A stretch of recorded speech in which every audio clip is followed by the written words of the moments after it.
Does modern medicine reflect modern science?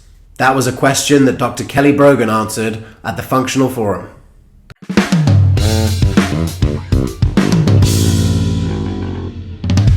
We have to look at the fact that Western medicine is killing us. And we have to start considering that despite the fact that our doctors are probably very well-intentioned people who put blood, sweat, and tears into their training, we have to start asking who is funding that training. Because some of us are speaking out about the fact that our training and medical education are bought. Unfortunately, in the balance between benefits and risks, it is an uncomfortable truth that most drugs do not work in most patients. So before I read this condemning quote in the British Medical Journal, I had already taken a very deep dive into ghost-written, suppressed, and manipulated data that essentially undermined all of gold standard practice in psychiatry and obstetrics, my specialties. And even the Mayo Clinic begrudgingly agrees that 40% of practice should be discarded. But unfortunately, according to data, it takes 17 years for this science to trickle into your doctor's hands. So this is how modern medicine is not reflecting modern science. And by modern science, I mean concepts like the microbiome, like epigenetics, like toxicant exposure, and like biochemical individuality. We are still using a model that employs a one gene, one ill, one pill system of understanding. And the problem is that this model is totally ill-equipped to tell you as an individual how you will react with regard to efficacy and safety to a given pharmaceutical intervention. So I acknowledge that there is a role for Western medicine. If I get hit by a truck, please do not bring me to my naturopath.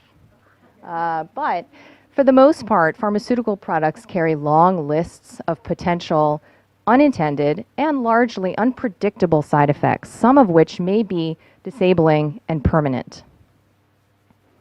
So I'm going to suggest that perhaps we should relocate our fear, because perhaps sometimes it's more dangerous to do something than to just do nothing. Because the medical industrial complex knows that we have a tendency to worry, right? They know that fear grabs us. And they know that if we believed in the capacity of our body and mind to heal themselves when well supported in vitalism, that we would have less and less need for their services. But many of us are walking around essentially waiting for the other health shoe to drop, right? Our breasts are ticking time bombs for cancer. We're just a handshake or a cough away from a deadly infectious disease.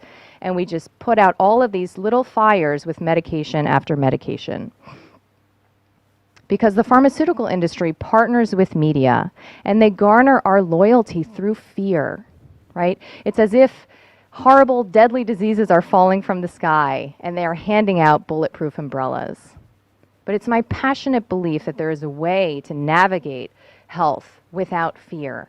And I think it has something to do with empowerment, right? Because when we make decisions from a place of fear, this myopic place, we may offer ourselves a sense of less disorder, but many times we are engendering much more complex and difficult to solve problems.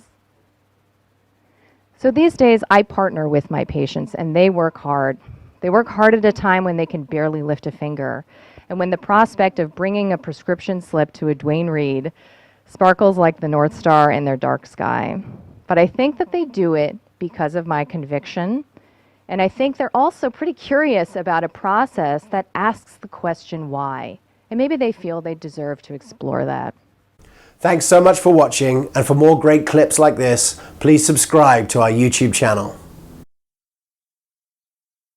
I've created a special free video just for you called Harnessing the Power of Community in Your Practice, and it'll give you a clinical model, practical tools that double as marketing, and strategies to develop a community of your peers. All you have to do is click on the link below.